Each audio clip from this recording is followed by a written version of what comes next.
नमस्कार and welcome you all to DRX mentor. मैं हूं डॉक्टर जयंत और आज की वीडियो में डिस्कस करने वाले हैं रेलवे फार्मासिस्ट के इंपॉर्टेंट एमसीक्यूज। अब प्रीवियस वीडियो में हमने डिस्कस किए थे फार्माकोलॉजी के 5 टॉपिक हम कवर कर चुके हैं। अब 6 टॉपिक है जो हमारा ऑटोकॉइड से रिलेटेड प्रीवियसली हमने डिस्कस किए थे एएनएस से रिलेटेड एमसीक्यू। इस वीडियो में डिस्कस करने वाले हैं ऑटोकॉइड्स, जो कि आपको पता है हिस्टामिन्स हो गया और जो हमारे माइग्रेन है, तो उससे रिलेटेड जो भी एमसीक्यूज हैं, इंपॉर्टेंट एमसीक्यूज हैं, उनको हम डिस्कस करने वाले हैं। तो चलिए स्टार्ट करते हैं। बट उससे पहले मैं आपसे एक क्वेश्चन पूछूंगा जो कि आरआरबी 2019 के फार्मासिस्ट एग्जाम में पूछा जा चुका है। क्वेश्चन है, which one of the following is the basic chemical test to identify anthracene glycoside in एलोइस।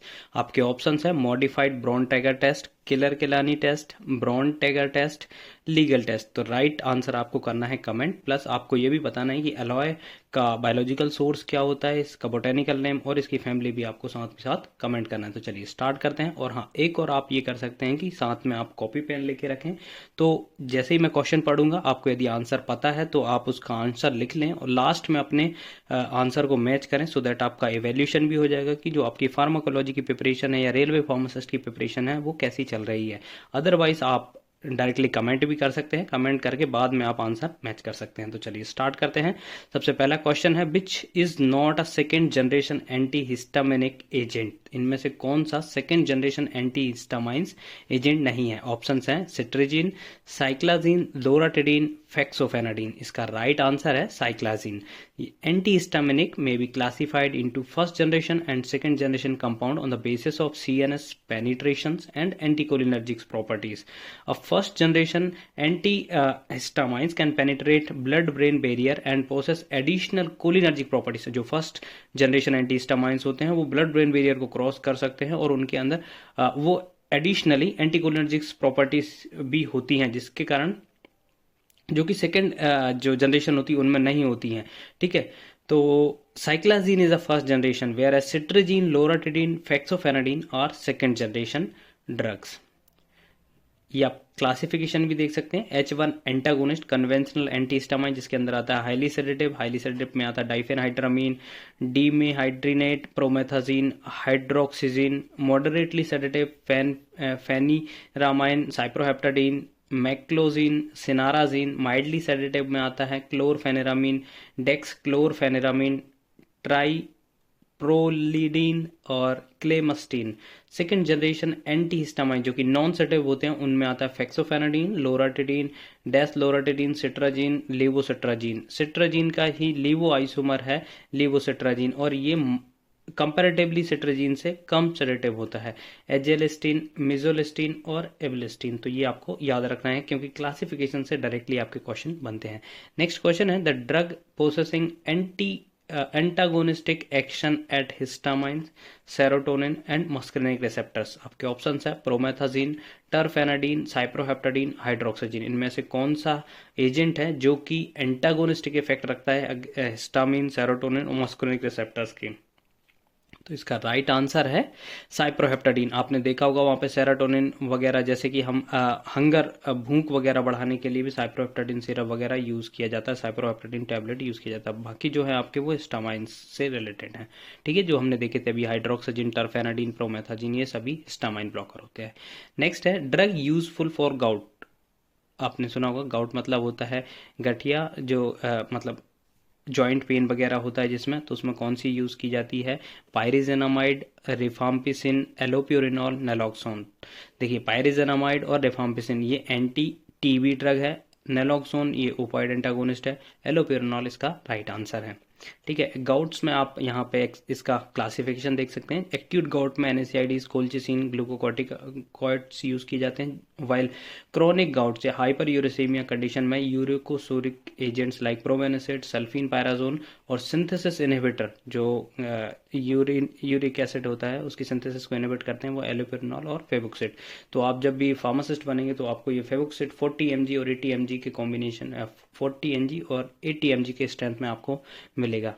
ठीक है, नेक्स्ट क्वेश्चन है, the non sedative antihistamine are all except one. इनमें से कौन सी एक ड्रग है जो सेडेटिव नहीं है, नॉन सेडेटिव है?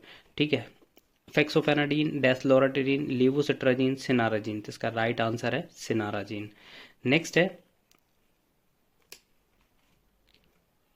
Ketanserin is 5-HT1B antagonist, 5-HT2 antagonist, 5-HT1A agonist, 5-HT1D antagonist। इसका राइट आंसर है 5-HT2 एंटागोनिस्ट। यहाँ पर आप देख सकते हैं इसका क्लासिफिकेशन। 5-हाइड्रोक्सी ट्रिप्टामाइन एंटागोनिस्ट में देखिए नॉन सेलेक्टिव है, और 5-HT2 एंटागोनिस्ट है, 5-HT3 एंटागोनिस्ट है। जो 5 नॉन सेलेक्टिव में एर्गोटामिन आता है, LSD आता है, मिथाइल सरगाइड आता है, साइप्रोहेप्टाडीन आता है, सिनारेजिन आता है।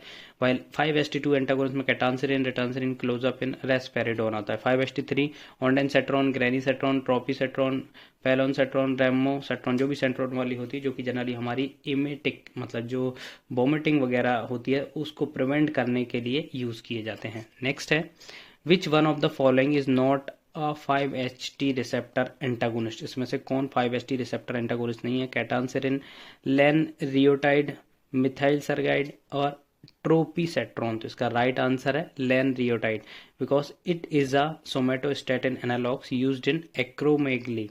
ठीक है, ये यूज की जाती है एक्रोमेगली में। नेक्स्ट है antihistaminics used in motion sickness. कौन सी एंटीहिस्टामिनिक्स है जो कि मोशन सिकनेस में यूज की जाती है? ऑप्शंस हैं सिट्रिजीन, मैक्लिजीन, डाइफेनहाइड्रामाइन, फेक्सोफेनाडिन। तो इसका राइट आंसर है डाइफेनहाइड्रामाइन। ठीक है, ये एक एंटीहिस्टामिनिक होती है। डाइफेनहाइड्रामाइन और promethazine have maximum anticholinergic activity and maximum ability to cross blood brain barrier are thus most effective in motion sickness. इसलिए ये मोशन सिकनेस में जनरली यूज की जाती है इनकी due to the anticholinergic property के कारण। नेक्स्ट क्वेश्चन है ondansetron is a potent antiemetic, anxiolytic, analgesic, antidepressant. तो इसका राइट आंसर है एंटीइमेटिक। जो हमने GIT वगैरह जब पढ़ते हैं वहाँ पर एक एंटीइमेटिक करके क्लासिफिकेशन है, तो उसमें आता है ऑन्डेनसेट्रॉन। नेक्स्ट है fexofenadine is a metabolic product of, fexofenadine is a metabolic product of loratadine, astemizole, cetirizine या फिर टर्फेनाडिन। तो इसका राइट आंसर है टर्फेनाडिन। ये कई बार क्वेश्चन पूछा जा चुका है। मैक्सिमम जो फार्मासिस्ट होते हैं वो एग्जाम होते हैं उनमें ये मैक्सिमम टाइम पूछा जा चुका है, तो इसको आप याद रखिए कि जो fexofenadine is a metabolic product of टर्फेनाडिन।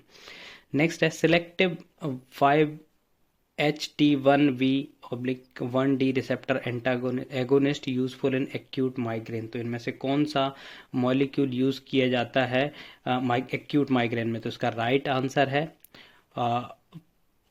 फ्रोबाट्रिप्टेन। जो भी ट्रिप्टेन आपको जहां पे मिलेंगे वो जनरली यूज की जाते हैं माइग्रेन में। आप क्लासिफिकेशन भी देख सकते हैं for migraine. For treat attack में सिंपल एनाल्जेसिक, एंटीमेटिक यूज किए जाते हैं, NSAIDs, अर्गोट एल्कोलॉइड्स और सेलेक्टिव 5-HT1D1B एगोनिस्ट। तो इसमें आते हैं सुमाट्रिप्टेन, रिजाट्रिप्टेन, नाराट्रिप्टेन, जोलमीट्रिप्टेन और फ्रोबाट्रिप्टेन। तो ये आपको याद रखना है। नेक्स्ट है cisapride is useful in, cisapride किस में यूजफुल होता है? Gastro oesophageal reflux disease, gastro intestinal spasm, कैनक्रॉइड सिंड्रोम, गैस्ट्रो इंटेस्टाइनल हाइपरमोटिलिटी। इसका राइट आंसर है ईसोफेगस रिफ्लक्स डिसीज। आपने GIT में पढ़ा होगा। एंटी अल्सर के बाद ही आता है GERD, जिसमें सिसाप्राइड जनरली यूज की जाती है। इसका मैकेनिज्म ऑफ एक्शन की बात करें तो ये जनरली गैस्ट्रिक मोटिलिटी को इंक्रीज कर दे, जो हमारा GI पेरिस्टालसिस मूवमेंट होता है उसको इंक्रीज कर देता है। नेक्स्ट क्वेश्चन है सुमाट्रिप्टेन इज यूज्ड इन, सुमाट्रिप्टेन किस में यूज की जाती है? तो आपके ऑप्शन है मैनिया में, डिप्रेशन में, सिसोफ्रेनिया में, माइग्रेन में। तो इसका राइट आंसर अभी हमने देखा था, इसका राइट आंसर है माइग्रेन में जनरली इसका यूज किया जाता है। नेक्स्ट क्वेश्चन है misoprostol is a prostaglandin E1 analogue. Option B is prostaglandin E2 analogue, prostaglandin antagonist, anti progesterone. तो इसका राइट आंसर है प्रोस्टाग्लैंडिन E1 एनालॉग। ठीक है, यहाँ पर आप देख सकते हैं जो भी नेचुरल प्रोस्टाग्लैंडिन्स होते हैं वो PGE2 एनालॉग होते हैं। ठीक है, प्रोस्टाग्लैंडिन E2 एनालॉग होते हैं, while misoprostol alprostadil are synthetic which are PGE1 analogue. तो ये आपसे क्वेश्चन पूछा जा सकता है कि नेचुरल प्रोस्टाग्लैंडिन्स किसके एनालॉग होते हैं? तो वो PGE2 के होते हैं, और जो सिंथेटिक होते हैं वो PGE1 के एनालॉग्स होते हैं। नेक्स्ट क्वेश्चन है NSAIDs lacking anti inflammatory action. इनमें से कौन सी NSAIDs है जो कि एंटी इन्फ्लामेटरी की प्रॉपर्टी नहीं रखता है? आपके ऑप्शन है paracetamols, ibuprofen, diclofenac sodium, celecoxib. तो इसका राइट आंसर है पैरासीटामोल। पैरासीटामोल जस्ट एंटीपायरेटिक होता है। नेक्स्ट क्वेश्चन है latanoprost is used in the treatment of, latanoprost इनमें से किस में यूज किया जाता है? Induction of labour, refraction, glaucoma, cystitis में, तो इसका राइट आंसर है ग्लूकोमा में जनरली इसका यूज़ किया जाता है। यहाँ पर आप क्लासिफिकेशन देख सकते हैं, ग्लूकोमा ड्रग फॉर ग्लूकोमा, यहाँ पर आप देख सकते हैं बीटा एडिनर्जिक ब्लॉकर जिसमें टीमोलोल, बेटॉक्सोलोल, लेब्यूनोलोल, कैटियोलोल, अल्फा एडिनर्जिक एगोनिस्ट में डीपीविवेरिन, एप्राक्लोनिडीन, ब्रीमोनिडीन, प्रोस्टाग्लैंडिन एनालॉग्स में आपका आता है लेटेनोप्रोस्ट, ट्रोबोप्रोस्ट, बीमाटोप्रोस्ट। तो यहाँ पे पूछा गया था लेटेनोप्रोस्ट, तो आपको याद रखना है प्रोस्टाग्लैंडिन एनालॉग्स जनरली यूज़ की जाते हैं जिसमें से लेटेनोप्रोस्ट, ट्रोबोप्रोस्ट और बीमाप्रोस्ट यूज़ की जाते हैं ग्लूकोमा। कार्बोनिक एनहाइड्रेज भी पूछा जाता है, डोरजोलेमाइड और ब्रेंजोलेमाइड, ये भी पूछा गया है कि ब्रेंजोलेमाइड इसमें से किस में यूज़ किया जाता है और इसका मैकेनिज्म ऑफ एक्शन पूछ लिया जाता है, तो ये होता है कार्बनिक एनहाइड्रेज इनहिबिटर।